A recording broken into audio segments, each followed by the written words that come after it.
మీరు బేసికల్‌గా ఇన్ని సర్జరీస్ చేసిన ఒక మంచి డాక్టర్. ఇప్పుడు నీస్ రీప్లేస్‌మెంట్ అయినప్పటికీ సర్జరీలయినా సరే ఒక టాప్ లెవెల్‌లో మీ పేరు వినబడుతుంది. అలాంటి మీరు మంచి జీతం వస్తుంది. మంచి ప్లేస్‌లో ఉన్నారు. సూపర్ సీనియర్‌గా ఉన్నారు. చాలా ట్రాక్ రికార్డ్ ఉంది. ఎందుకు ఎక్కువ సనాతన వైపు మాట్లాడుతూ ఉంటారు? మీకు ఇష్టమా? లేపోతే మీరు చిన్నప్పటి నుంచి అట్లా పెరగటం వల్లనా? సనాతన్, మన ధర్మం, మన ధార్మిక విషయాల గురించి మీ నోటి నుంచి ఎక్కువ వింటూ ఉంటాం. ఎందుకని ఆ ఇంట్రెస్ట్ ఎప్పుడు కలిగింది డాక్టర్ మీకు?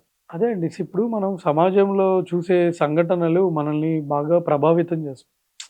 ఇప్పుడు చూడండి ఆహ్, రీసెంట్‌గా తరుణ్ ఇన్సిడెంటే చూస్తే అసలు ఆ అబ్బాయికి ఏం జరుగుతుందో కూడా అబ్బాయికి తెలీదు.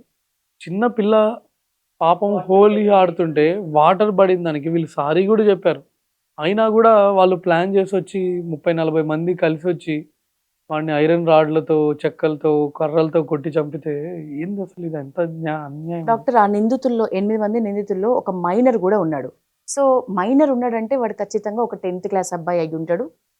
ఎవరైతే దాడి చేసిండ్రో ఆ మూకలో ఒక మైనర్ అబ్బాయి అంటే మాక్సిమం ఇంటర్ లోపు పిల్లగాడు వాడు. వాడు గూడా ఒక ఒక దాదాగిరి జేయడానికి గ్యాంగ్‌తో కలిసొచ్చాడు అంటే, మనం బేసిక్‌గా ముస్లిమ్స్ అనేసరికి యూనిటీ, యూనిటీ, యూనిటీ, ఐక్యత, ఐక్యత, ఐక్యత అని జెప్తాం. సో, ఆ ఐక్యత ఇట్లనేనా? అంటే దీన్ని మనం ఎట్లా జూడొచ్చు? మైనర్ అబ్బాయి ఆ గ్రూప్‌లో ఉండడాన్ని?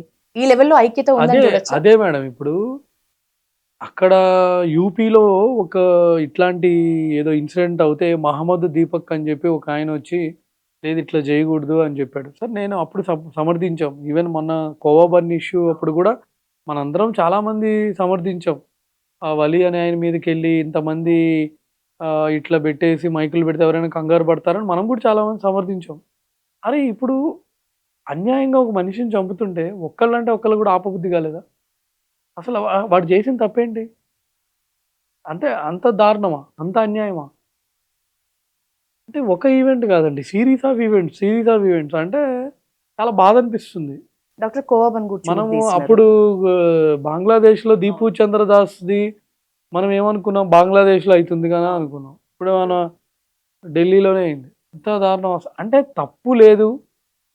ఒకేసారి 30, 40 మంది రావడం, కొట్టడం, చంపడం. డాక్టర్, ఇప్పుడు కోవాబన్ గూర్చి గూడా తీస్తున్నారు గదా! కోవాబన్‌లో నిజంగా జర్నలిస్ట్‌లు అడిగిన విధానం, ఏదైతే వలి ఉన్నాడో, అతను అమ్మిన స్వీట్ కంటే కూడా జర్నలిస్ట్‌లు ప్రశ్నించిన విధానమే ఎక్కువ కాంట్రోవర్సీ అయ్యింది. నిజానికి వలీకి మద్దతిచ్చిన వాళ్ళలో హిందువులే ఎక్కువున్నారు. ఎక్కడెక్కడి నుంచో హిందువులే ఎక్కువున్నారు. సో, దీన్ని బట్టి మనం ఏం అర్థం చేసుకోవచ్చు? ఏం లేదండి. మనకి అందరిని అయ్యో పాపంలే అనుకుంటాం మనం. మన అప్‌బ్రింగింగ్ అందరిని అయ్యో పాపంలే, అయ్యో పాపంలే అనుకుంటాం. అన్‌ఫార్చునేట్‌గా ఏందంటే అది ఓవర్ అయిపోతుంది. ఇప్పుడేందంటే మన వాళ్ళే మళ్ళీ హిందువులే ఇక్కడ తప్పు. ఇక్కడ మళ్ళీ మనం వేరే వాళ్ళని అనట్లేదు, అనకూడదు. హిందువులే సమాజంలో జరుగుతున్న పరిస్థితులని దృష్టిలో పెట్టుకొని వాళ్ళు ఆలోచించుకొని దాన్ని బట్టి ఆళ్ళు కళ్ళు తెరిస్తే. ఓకే. ఎక్కడ చదువుకున్నారు డాక్టర్? మీ ప్రాపర్ ఎక్కడ? నేను పుట్టి పెరిగింది ప్రకాశం జిల్లా మార్కాపురం అండి. ఓకే. మీరు నమ్మే దేవుడు? నేను వెంకటేశ్వర ఎక్కువ. ఎక్కువ నమ్ముతారా? చాలా అంటే సమాజంలో జరుగుతున్న చాలా పాయింట్స్‌ని మీరెప్పుడు రెగ్యులర్‌గా టచ్ చేస్తూ ఉంటారు గదా! అవును. సో, ఇది అంటే ఎప్పటినుంచి ఇట్లా స్టార్ట్ అయింది? మీరు ప్రశ్నించిన విధానం గూడా చాలా సూటిగా ఉంటుంది. ఎప్పుడు స్టార్ట్ అయిందంటేనండి, బేసిక్‌గా ఎంబీబీఎస్ చదివిన డాక్టర్లు హ్మ్. ఢిల్లీలో బాంబులు పెట్టినప్పుడు నేను చాలా ఫీల్ అయ్యానండి. హ్మ్. చదివింది ఎంబీబీఎస్. ఎంబీబీఎస్ అంటే ఏంటి? కాలేజ్ ఒక కాలేజ్ డాక్టరు ఒక పేషెంట్‌లని కాపాడాలి. హ్మ్. చెయ్యి ఇరిగిన వాళ్ళకి మనం సర్జరీ చేస్తే వాళ్ళు మళ్ళీ సెట్ అవ్వాలి. అంటే ఒక జ్వరం వచ్చిన పేషెంట్‌ని మనం చూస్తే వాళ్ళు మంచిగా గావాలి. డాక్టర్ అంటే పేషెంట్‌లని, ప్రాణాలని కాపాడేవాడు గావాలి గానీ, ఎంబీబీఎస్ డాక్టర్ చదవడం ఏంది? పోయి బాంబులు పెట్టడం ఏంది? అప్పుడు నేనే కాదు చాలా మంది ఫీల్ అయ్యారు. ఏందసలు ఇట్లా అయిపోతుందని. డాక్టర్, ఇంకొక విషయం గూడా మాట్లాడుకుందాం. మన తెలంగాణలో ముఖ్యంగా మన రాష్ట్రంలో చార్మినార్ చుట్టుపక్కల ప్రాంతాల్లో ఎక్కువగా ఆలయాల మీద దాడి జరుగుతోంది. సో, అప్పుడు కూడా ఒక ఆర్ఎస్ఎస్ నుంచి గాని, ఏబీవీపీ నుంచి గాని, మహా అంటే నేతల వరకొస్తే బీజేపీ నుంచి గాని కనబడతారు. ఆ చుట్టుపక్కల ఉన్న హిందువులు కూడా ఆ స్పాట్‌కి వెళ్ళడానికి భయపడుతున్న పరిస్థితే. సో, దీనికి కారణం ఏంటి? నిజంగా ఈ దాడులు పేర్లు ఎవరియి తీసుకున్నా పక్కన ఖాన్ అనో, ఇంకోటో, ఇంకోటో ఉంటది. వాళ్ళందరూ కూడా గుర్తు తెలియని దుండగుల పేరు మీదే ఉంటున్నారు. సో, ఈ టాపిక్ గురించి మీ అభిప్రాయం? అది ఎట్లా అయిపోయిందంటేనండి, మనం విని, విని, విని, విని ఇప్పుడు ఎలా అయిపోయిందంటే ఫస్ట్ ఇన్సిడెంట్‌కి మనం రెస్పాండ్ అవుతారు. ఇంక మళ్ళా అదే రెండో ఇన్సిడెంట్, అదే మూడో ఇన్సిడెంట్, అదే నాలుగో ఇన్సిడెంట్ ఇంక విని, విని, విని, విని అలవాటయిపోయింది. 'దీపు చంద్రదాస్‌ని' చంపినప్పుడు అందరూ రోడ్ల మీదకొచ్చారు. ఇప్పుడు 'తరుణ్‌ని' చంపినప్పుడు ఎంతమంది బయటకొచ్చారు? ఏమన్నా ధర్నా ఎక్కడైనా ఎవరైనా రోడ్ల మీదకొచ్చి నల్ల బ్యాడ్జీలేసుకొని తిరుగుతున్నారా? అలవాటయిపోయింది మనకి హిందువులకి. అంటే ఏందంటే, ఇంకా అదొక సరే ఇంకా యాక్సెప్ట్ చేస్తున్నారనమాట. ఓహో! హిందువులంటే ఇంక అంతే మన పరిస్థితి ఇంతేనేమో అని. మనకు సంబంధించిన ఆలయాల్లో ముఖ్యంగా మన వేములవాడ రాజన్న ఆలయం గాని, జోగులాంబ గద్వాల జిల్లా ఆలయంలో గాని, ఆలయం లోపల దర్గాలు ఉన్న పరిస్థితి. సో, ఈ దర్గాలు నిజంగా ఎట్లొచ్చాయని మీ అభిప్రాయం? ఈ దర్గాల్ని ఇప్పుడు తొలగించటానికి ఇప్పుడు రాజన్నకు సంబంధించిన ఆలయంలో ఉన్న దర్గా గురించి మాట్లాడడానికి అక్కడ కమిటీ వాళ్ళు గూడా రెడీగా లేరు. ఇదొక సెన్సిటివ్ టాపిక్ మమ్మల్ని క్వెషన్సే అడగొద్దు అన్న రీతిలో ఉన్నారు. ఒకసారేమో దర్గాను తొలగిస్తారని టాపిక్ వినిపిస్తుంది. ఒకసారి కదిల్ కదిలిస్తలేరు. అసలు దాన్ని తొలగించడానికి ఏ కార్యక్రమాలు స్టార్ట్ కూడా అవ్వలేదని వినిపిస్తోంది. సో, ఈ దర్గాలు మన ఆలయాలలో ఉండడం ఎట్లా వచ్చినాయంటారు? నిజానికి వాటిని తొలగించాలా? ఎలా వచ్చాయనేది నాకు నిజంగా ఐడియా లేదండి. బట్ నేను అనుకోవడం అది తీసేస్తారనే అనుకుంటున్నా నేనైతే. ఎందుకంటే ఇప్పుడు జనాల్లో ఒక చేంజ్ వచ్చిందండి. ఒక 10 ఏళ్ల క్రితము, 20 ఏళ్ల క్రితము ఇంత డిస్కషన్స్ నడిచేవి గాదు. ఎవరు పెద్ద పట్టించుకునేవాళ్ళు గాదు. కానీ ఇప్పుడేందంటే దాని మీద ఆల్రెడీ ఇప్పుడు చాలామంది స్వాములు గూడా మాట్లాడుతున్నారు. సో, ఐ థింక్ డెఫినిట్‌గా గవర్నమెంట్ మీద ప్రెషర్ పెడతారు. సో, ప్లేస్ ఆఫ్ వర్షిప్ అంటే ఒకటే ఉంటది గదండీ! ప్లేస్ ఆఫ్ వర్షిప్ లైక్ ఇప్పుడు హిందూ టెంపుల్ ఉంది. హిందూ టెంపుల్ అంటే దానికి హిందూకి సంబంధించిందే ఉంటుంది. దర్గాలో వెళ్లి సో, మన టెంపుల్ అయితే ఉండడానికి అవకాశం ఉండదు. అట్లనే ఐ థింక్ ఇప్పుడు చాలామంది పీఠాధిపతులు, మఠాధిపతులు చాలామంది ఇప్పుడు ఓపెన్‌గా డిమాండ్ జేస్తున్నారు. చాలామంది మాట్లాడుతున్నారు. ఐ థింక్ గవర్నమెంట్ ఏదన్నా దాని మీద కమిటీ ఏసి ఏదన్నా యాక్షన్ తీసుకుంటుందేమో అనిపిస్తుంది. డాక్టర్ మీరు ఈ మధ్య బీజేపీలో చేరారా? ఏ వర్గం అన్నమాట ఇప్పుడు మీరు బీజేపీలో? ఎవరి వర్గంలో ఉన్నారు? అలా ఏం లేదు మేడం బేసిక్‌గా. అంటే నాకేమనిపిస్తుందంటే ఒకసారైనా బీజేపీ స్టేట్‌లో వస్తే ఈ బీజేపీ భావజాలం మీకెందుకు నచ్చింది?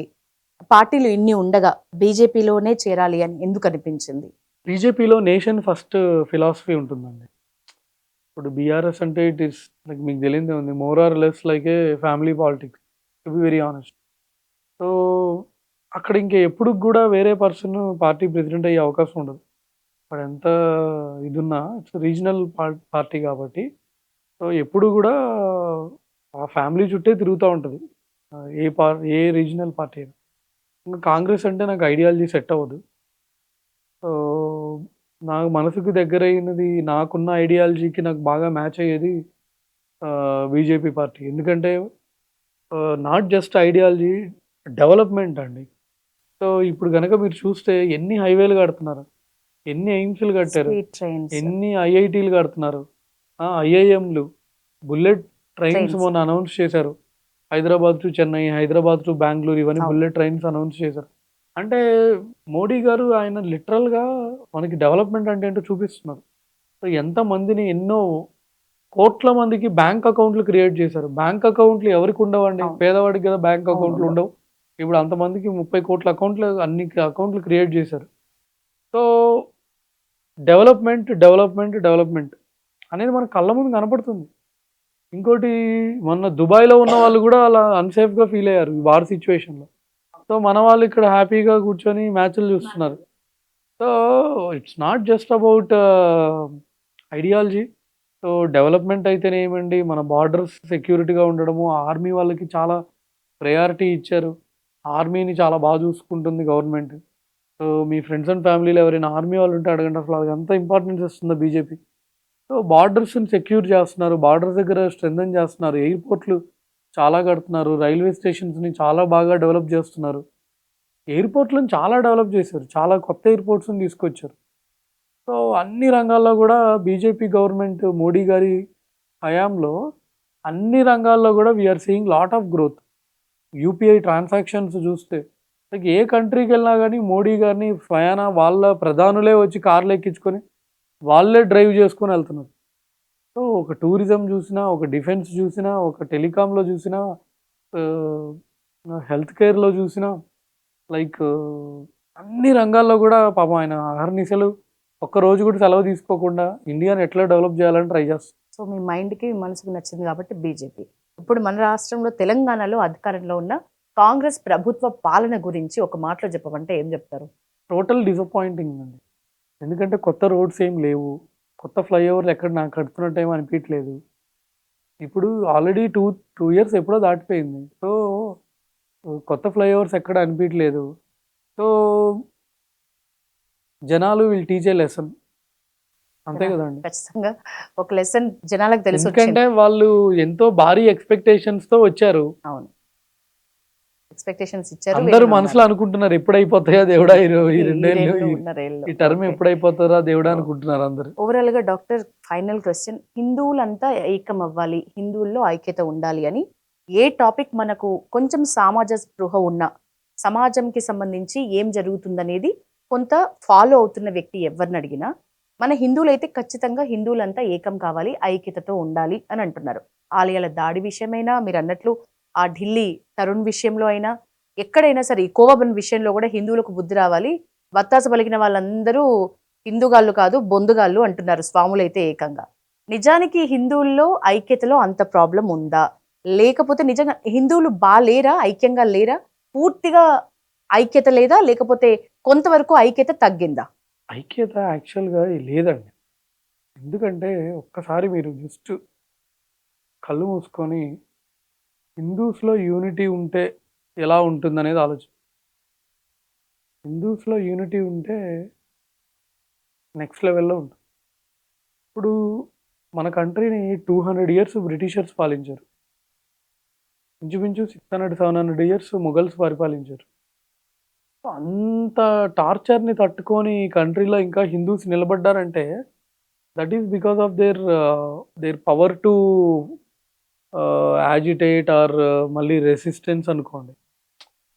సో ఇప్పుడు ఏమైందంటే మనకు స్వాతంత్రం వచ్చిన తర్వాత బేసిక్గా లాస్ట్ 100 ఇయర్స్ మరి లాస్ట్ 50 ఇయర్స్ నుంచో బాగా ఈ క్యాస్ట్ ఫీలింగ్ ఎక్కువైపోవడం వల్ల సో కొన్ని ఏరియాలో మొహం మీదే క్యాస్ట్ అడిగి సో ఇలాగ అయిపోయింది. దీనివల్లనే సో ఒక్కసారి కనుక హిందూస్లో యూనిటీ ఉంది అంటే బేసిక్గా ఇప్పుడు వాళ్ళు ఎందుకు అడ్వాంటేజ్ తీసుకుంటున్నారంటే వాళ్ళకే తెలుసు హిందూస్లో యూనిటీ లేదని. అందుకనే కదా వాళ్ళు అడ్వాంటేజ్ తీసుకుంటుంది. వేరే వాళ్ళైనా మిగతా వాళ్ళైనా ఎందుకు కన్వర్షన్స్ చేస్తున్నారు? ఎందుకంటే వాళ్ళకి తెలుసు హిందూస్లో యూనిటీ లేదని. ఇప్పుడిప్పుడు వచ్చింది యూనిటీ, ఇప్పుడిప్పుడు వస్తుంది. అంటే ఇంటర్ కాస్ట్ మ్యారేజెస్ పెరుగుతున్నాయి, లేకపోతే కొన్ని ఇన్సిడెంట్స్ వల్ల జనాల్లో యూనిటీ పెరిగిపోయింది. ఇది సరిపోదు, ఇంకా రావాలి, చాలా రావాలి. మంచి మెసేజ్. మత మార్పిడులను వ్యతిరేకిస్తున్న మనం కుల వివక్షతోటి కొట్లాడుకుంటున్నాం. ఆబ్వియస్గా అండి కుల వివక్ష చాలా చాలా ఉందండి. మనం ఎంత లేదనుకున్నా కూడా సిటీస్లో లేదేమో కానీ బట్ ఖచ్చితంగా ఊర్లలో అయితే ఇంకా ఉంది, అది పోవాలి. సో ఎందుకంటే చాలా ఏళ్ళ నుంచి కేవలం కొంతమంది దగ్గరే మనీ ఉండడం, కొంతమంది వాళ్ళ దగ్గరే ల్యాండ్ ఉండడం, ఇప్పుడు ల్యాండ్ ఉన్నప్పుడు ఆటోమేటిక్గా మనీ ఉంటుంది, మనీ ఉన్నప్పుడు ఆటోమేటిక్గా పవర్ ఉంటుంది.